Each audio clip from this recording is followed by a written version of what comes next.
once we have once we have the framework, how would we like to share it out? So you guys have some great ideas, such as flyers, including it within your group chats or discussions, testimonials of people who have used the framework and how it's benefited them, kind of spread the word, and then champions to spread the word. So what we mean by that is the experts in the fields, and just using them to be the voice for the framework or the advocate for the framework as champions. And the advisory committee also has been working on drafting the framework, and we wanted to make sure that we gather your input and how involved do you want to be, or are you able to be with this drafting of the framework. And I believe Nayesti is going to join us again to review the survey of the definition and what it consists of. Perfect. Yes. So as my colleague Annabelle said, last meeting, we talked about the definition, and we had 3 sample definitions. We got your feedback and we decided to say, okay, well, it looks like definition number 3 was the one that seemed to be the most liked. So I'm going to have my colleague Annabelle Sanchez pull up the definitions, and I also posted the link on the chat. So you can see what we came up with. We said, okay, so we got the advisory committee's information and input. We know that they liked the third definition. So where can we get more of that input and just make sure that, the definitions, we get everyone's suggestions, we update as needed, and then we get a consensus. So we came up with the survey. So the survey looks like this. We are looking at gaining the data when it comes to who's individual or the person that it's filling this out and the information that we're collecting. So it looks like the basic contact information. So Annabelle, can you keep scrolling down, please? So it has the first name, the last name, the email. So just that personal information. And then of course we're looking at the region, because once again, we have to have the representation. And this survey is, can you so just keep scrolling, Annabelle, so they can get a general overview. So over here, then we collect the individual, if as a parent, as a professional. So we also want to get their role. So we also want to see that representation, when it comes to the professional and or personal.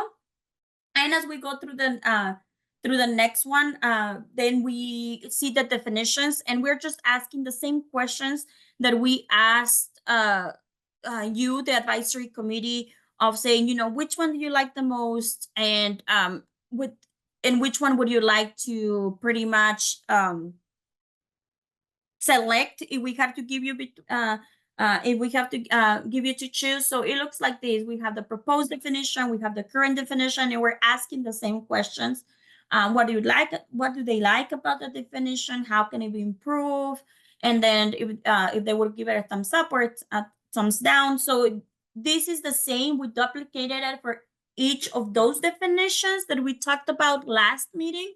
So if you keep scrolling, Annabelle, all the way through the definitions. So we duplicated that. And then we said, okay, so what about for definition number 2? And then at the end, when we get to the end of the survey, then we give them the 3 proposed definitions, so they get to vote on their most favorite definition. So with this being said, when you look at this survey, we're looking at sending out to organizations, to groups. So if you have anyone in specific that you would like to send this survey, we would be connecting soon so we can send it out, get that information, and then finalize the definition. And then of course, bring the final draft of the definition to you for just the final touches or any final feedback, any final feedback and input, and then we can move forward. So with that being said, last meeting, we talked about the update of the definition. We got your suggestions. We created this survey. We want to get a broader input and put it out there and cast a wider net so we can finalize the definition. What is next? So I would have my colleague Annabelle go back to the PowerPoint so we can look at the review of the roadmap, just so we can touch a quick base of where we're at, and where do we need to be heading.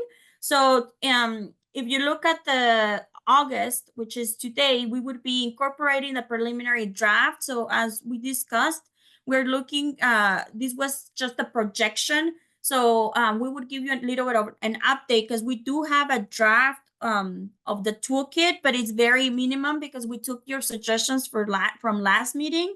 And we'll give you a little bit of an update on that. So we're still working on the draft of the toolkit. We're finalizing the definition. And then, of course, hopefully by the September, we would get your input and your update.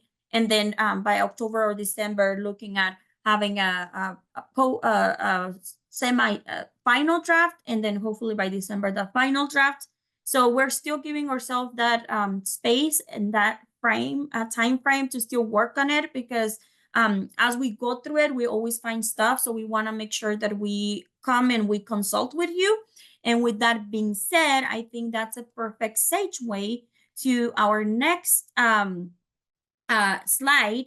So when we were looking at all of your feedback, when it came to the review of of your input, and then we were looking at the toolkit, we Annabelle and team and I were like, okay, so we have all of this feedback. How do we actually put it into work and draft it to where we take everyone's suggestions into consideration, and we can bring something to the advisory committee to present.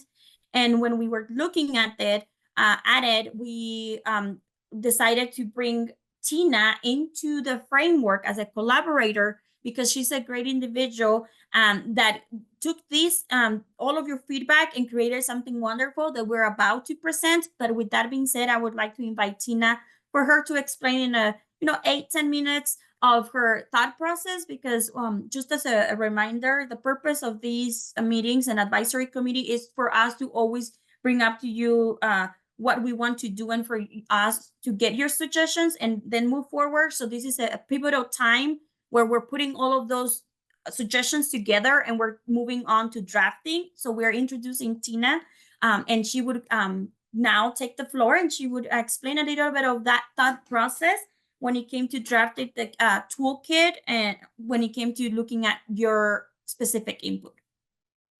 Tina, feel free to step in and introduce yourself and talk to us a little bit about that thought process behind the draft of the toolkit section for administrators.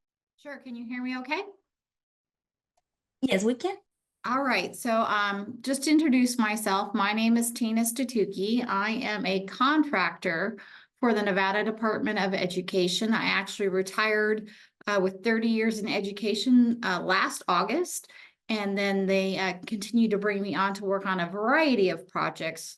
Prior to coming to NDE, I was actually an English teacher by trade. I taught ELL classes, I taught special ed classes, I taught English, and then I became a school administrator in Clark County, and I was actually the principal of Northwest Career and Technical Academy in Las Vegas for 5 years before I left to come and work for the state of Nevada. My role in the state of Nevada was to oversee the Nevada Educator Performance Framework. That's the evaluation tool we use to supervise our educators in Nevada. And then my current role is to support that work, but also to branch out and work on other projects. So I've had the pleasure of working with Annabelle in the Office of Educator Development, Licensure, and Family Engagement, supporting the Office of Early Learners, supporting the Office of Second Language Students. Like I kind of work for every single little office on a variety of projects. So they brought me in to kind of take a look at the toolkit. And we met a couple of times, kind of discussed a lot of the input that was gathered already. And then I kind of created a draft based on that input, which we are going to kind of share the bare bones of the draft with you, because I didn't want to develop it out any further until we kind of shared the structure with you to make sure that you thought it would be useful the way it's laid out. And then also to solicit your assistance and input on coming up and identifying tools and or areas that we want to share out. So Annabelle is kind of sharing just the draft version of the toolkit. What we talked about previously is really wanting to make sure that we continue to center it around those the 6 standards that were identified by the National PTA, but making sure that we really explain them. The original toolkit kind of glosses over what those standards are and then jumps right into these strategies without saying why we're identifying certain strategies. So we wanted to make sure that those standards were clearly explained at the beginning. And then what I did is tried to kind of break them up into 3 separate groups to make sure that this toolkit is going to be much more user-friendly to the audiences that we want it to be given to. So if you recall, the original toolkit kind of throws all the strategies together and gives everybody the exact same thing, no matter what group you are, right? So we have broken it down into 3 separate groups. The first group is kind of the group that I've started developing at first, just because that's kind of my base of knowledge, which is a section specifically identified for principals and site administrators, district administrators, and community leaders based on feedback from the group. And then taking those 6 standards and trying to identify standards that would be specific to those groups of people. And then we even color coded it. So like when you look at this toolkit, you'll know that if it's in yellow, that those are strategies that are identified specifically for that audience. At the beginning, we're gonna branch out, or we're gonna expand it. So we want to start off with what is your role for family engagement, and it would be this structure would be the same for all 3 sections.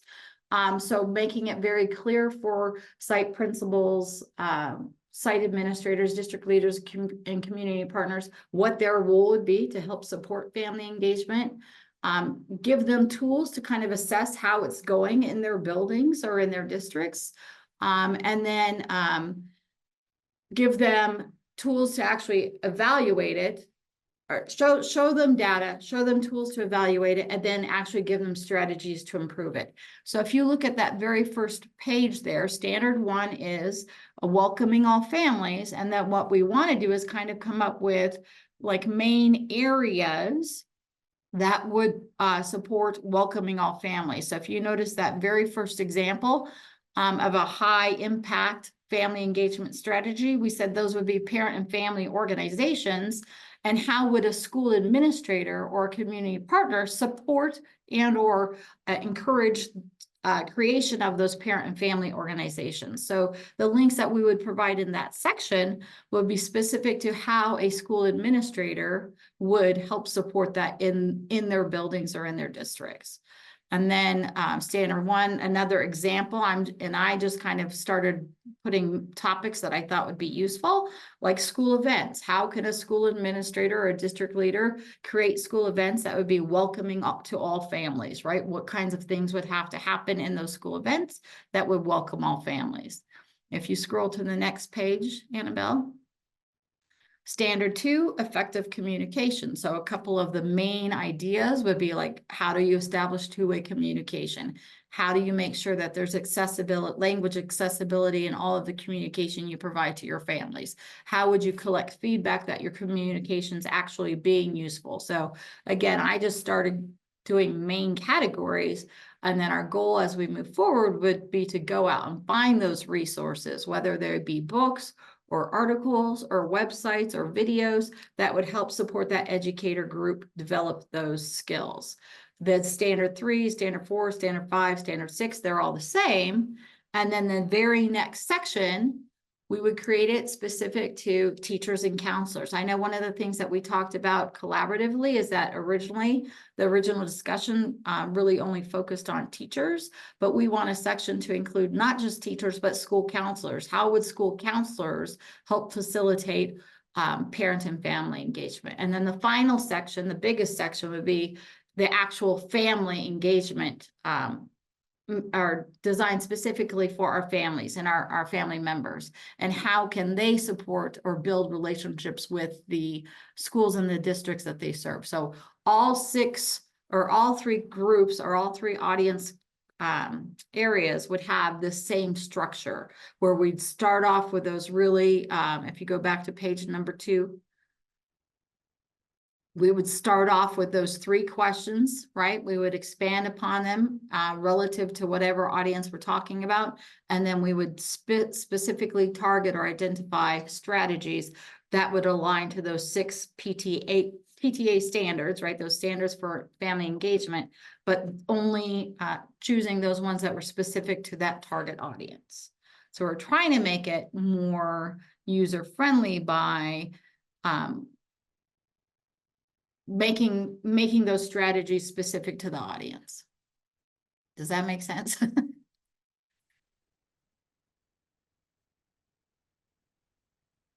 So we kind of wanted your feedback, especially, and I think Annabelle's going to be sharing something with you at the end as well, a tool that we can help ask you to help give us ideas and strategies for these particular categories for each of those standards, and or for resources that you think are really useful that would be useful to other groups that you serve as well.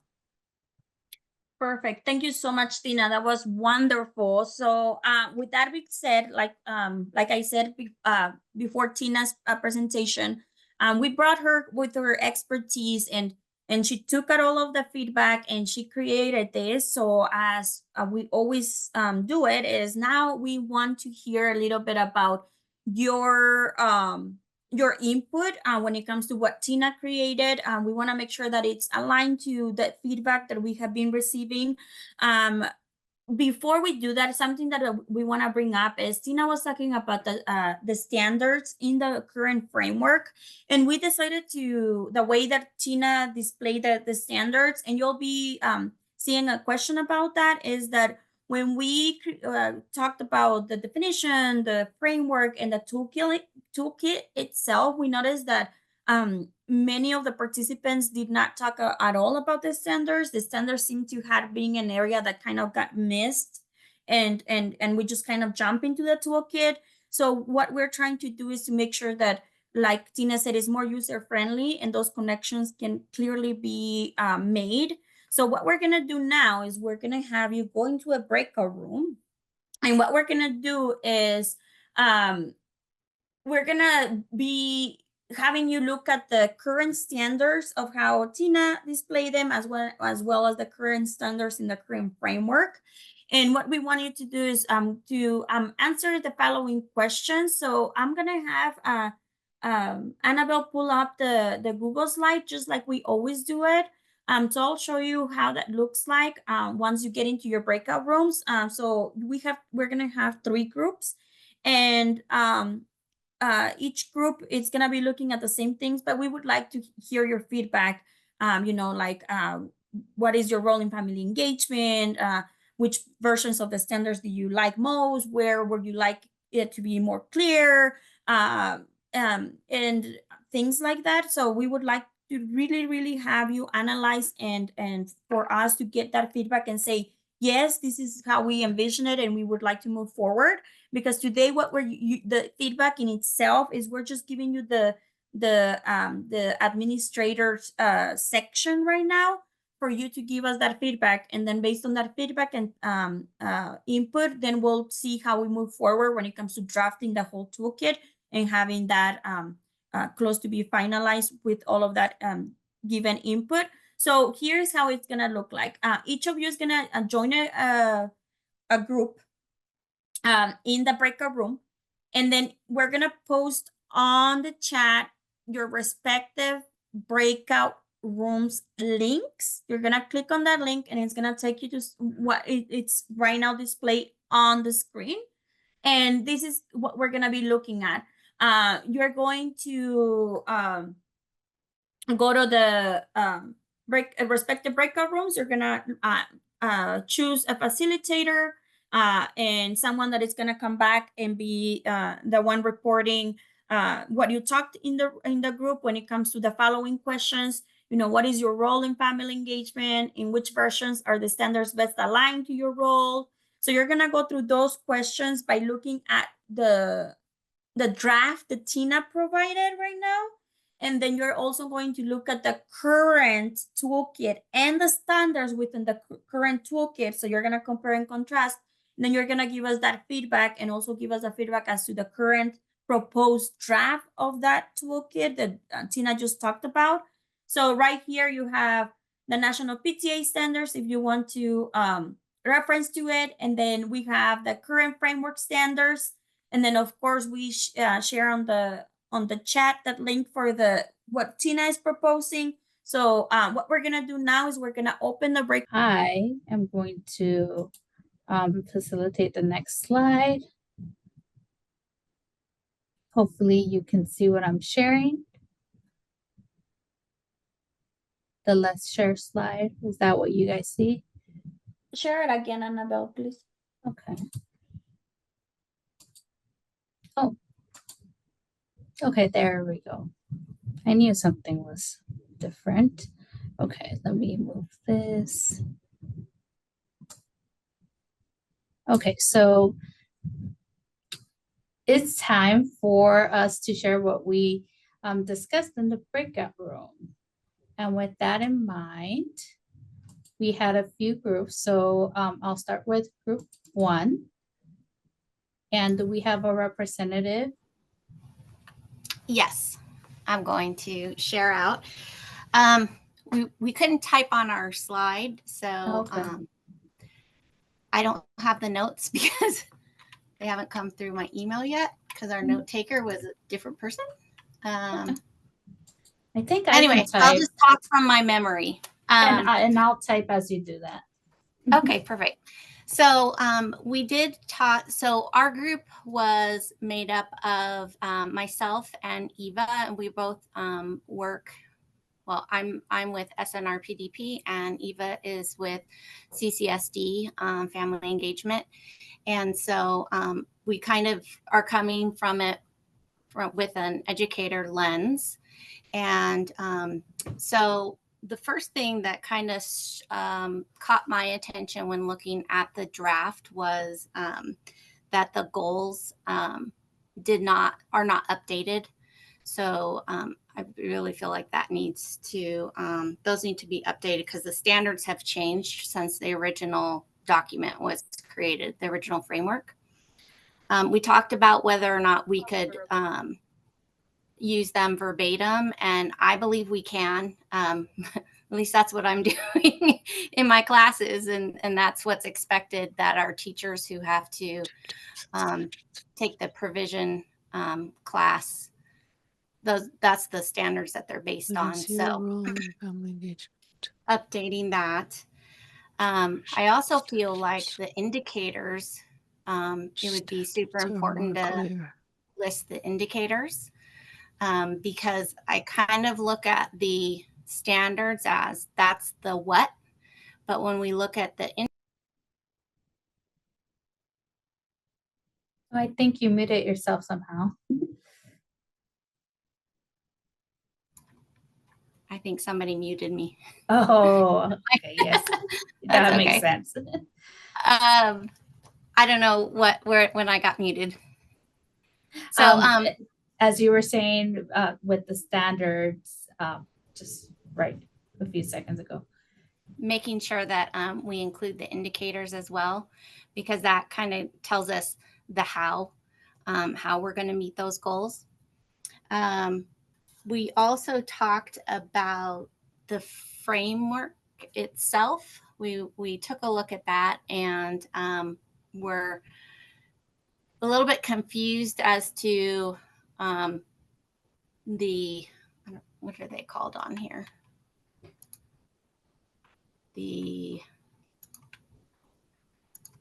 Called something else because they're not the principles. Foundational principles don't necessarily match up with the standards, so that was a little bit confusing. So we kind of discussed like maybe incorporating the standards and giving the background of the standards in the framework portion of it.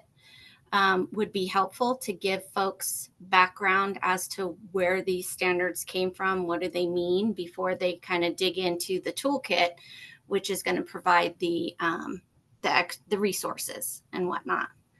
And then I also shared with the group, and Tina already had checked this out, but we have the Nevada Family Engagement Program on our website. And the RPDPs and Alberto, we all kind of work together on that. And I keep that updated. And so that's a tool right now that's for educators to use. So site leaders and whatnot, to be able to provide professional development for their staff, or if teachers want some extra ideas. So Tina had talked about that she really liked the structure of that, and maybe trying to incorporate that structure within this model might be helpful. So I can share that with you guys at some point if you want. Yeah, definitely. And I'm glad Tina was in there, because she's the one drafting all this for us, doing us that favor. So yes, definitely. I'm glad she liked it. And I know Nayesi and I won't not counter anything that she likes, because she's pretty good at what she does.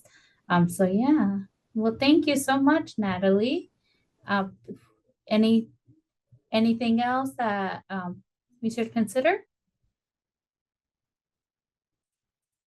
Okay, let's see. I am going to move to breakout room or group number, oh, this is number 3, 1 second. Here we go. So in here, do we have a representative for breakout group number 2? And you can just share. I believe Nayes is taking notes in here.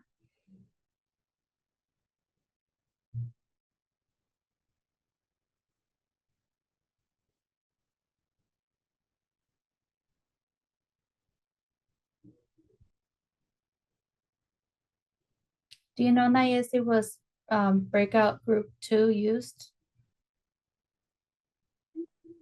Yes, I believe it was used. Okay.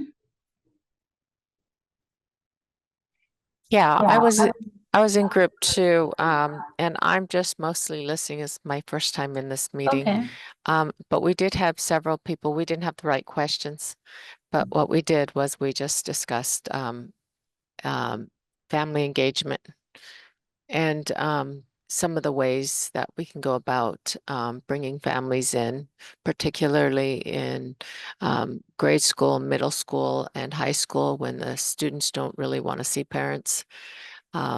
Effective ways of engaging the family and bringing them to the table to help participate in the planning and organizing of school programming. There were 3 other people in our group that had some wonderful ideas. Okay, if anyone else from that group would like to share, and Nayesti can add it here. I'll give Sure, you- I will Okay. share. So we talked also about the measurements for to make sure that we are evaluating our parent engagement programs. And so a lot of our participants mentioned surveys, evaluations, but also highlighting the fact that those are not the only ways to find out what parents need. It was also mentioned that concept of relationship building and how important that is, and making sure that parents are part of the planning process, so that when parents are less inclined to participate, like in the high school level, that parents still feel a sense of ownership in guiding their child's education, because they're a part of the planning process. And so those are some of the key highlights that was mentioned. And it sounds like we would love to have more strategies on how to best engage parents, especially in that upper grade level area. Yeah, definitely. I agree. I'm glad that was brought up in your conversations regarding our high school students, because parents often feel they can't contribute at that level, but there's definitely so many things, in so many ways they can contribute, and having those outlined in the toolkit would be great as well. Thank you for sharing. And we are going, oh, I'm sorry, for group 2, is there anyone else who would like to share?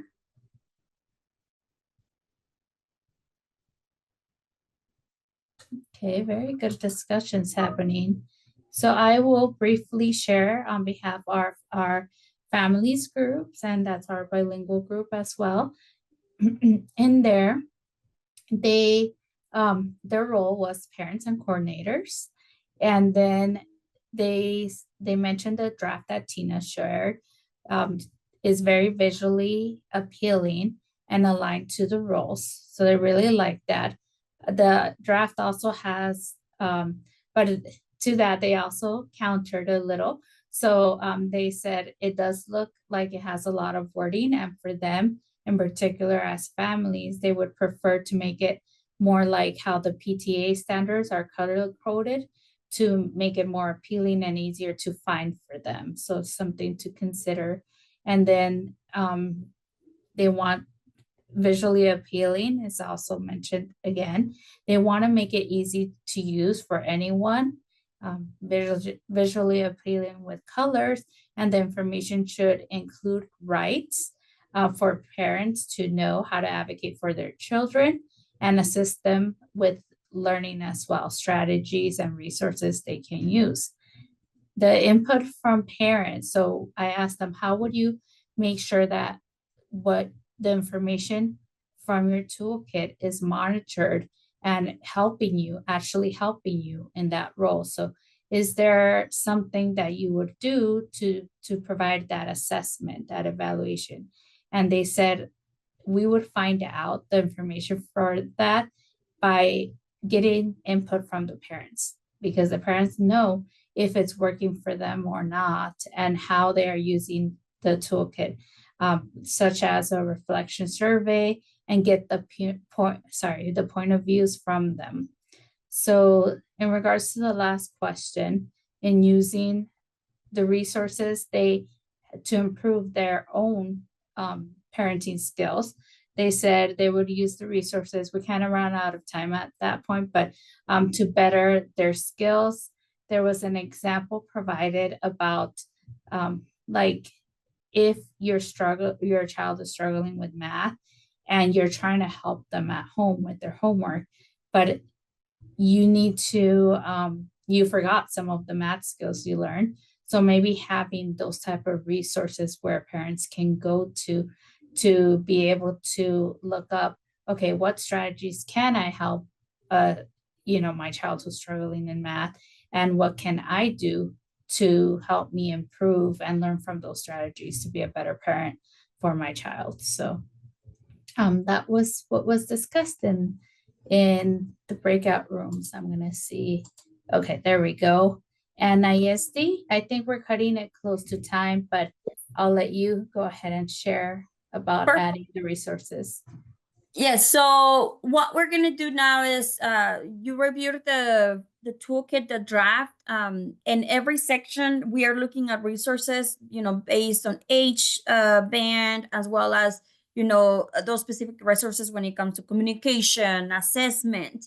So what we're gonna do is we're gonna put it in a follow-up email, Annabelle. And what we're gonna do is we're gonna send out the draft of the toolkit so we can get everyone's it can be in everyone's inbox, and then we're gonna be sending, and we can put it in the chat, but we're gonna turn it into a Google into a Excel sheet. But this is the model that we're gonna be sharing soon. So maybe Annabelle, if you can pull it up so they can see it. So what we're gonna be looking at is we have to build this toolkit. So we're going to need resources of various different types. So what we're gonna do is we're gonna ask everybody if you know of like a cool resource, like Natalie was talking about. Hey, like there's this resource. How can we maximize that? We would love you to come. We would love if you could come and say, the name of the resource link, the age group and grade level, the targeted audience, as well as the general categories. So what we're gonna do is we're gonna take these, and then we're gonna add it to the framework, and then once again go through the respective editings, and drafting, but what we're gonna do is we really need those resources that you might have and that you might be implementing and using right now, so we can add them to the respective areas and sections of the toolkit. So we'll be sending a follow-up email with the respective handouts, but this is how it's going to look like, so then we can finalize what we need. Let's go back to the PowerPoint. Annabelle, so if you can think of any, you can feel free and just start using the form and adding those. We would be adding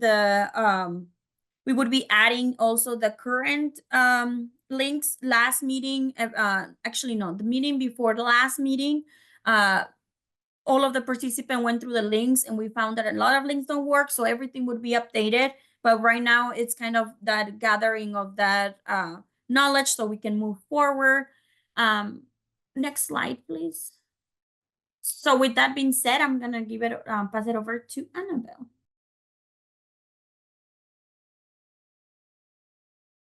Thank you, Nayesti. And I'll go ahead and put the survey link. As you guys know, we do apologize for today. We know we had a lot of technical difficulties, but we still want to get your feedback. I already kind of brainstormed some ways to make it better for next time. So for example, what I brainstormed is that where the breakout slides, maybe we find a better way so that you guys can actually add notes to it.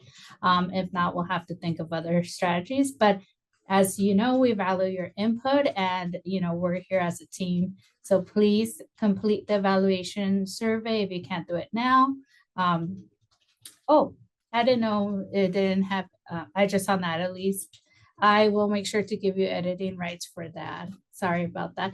And yeah, if you could please complete the evaluation survey, we'd greatly appreciate it. And we do, Nayesti and I do look at that as we plan for our next meeting. And the next steps.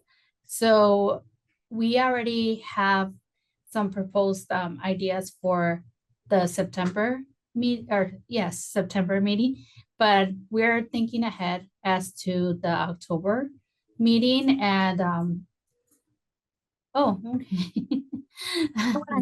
October. Okay, thank you, Nayesti. And we're looking as to what's your availability to plan for the October meeting, and we have the doodle poll for that. I don't know if you want to post it, Nayesti, if you want me to post it there.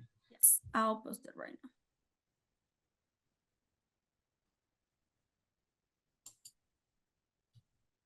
now. And last but not least, we have our contact info.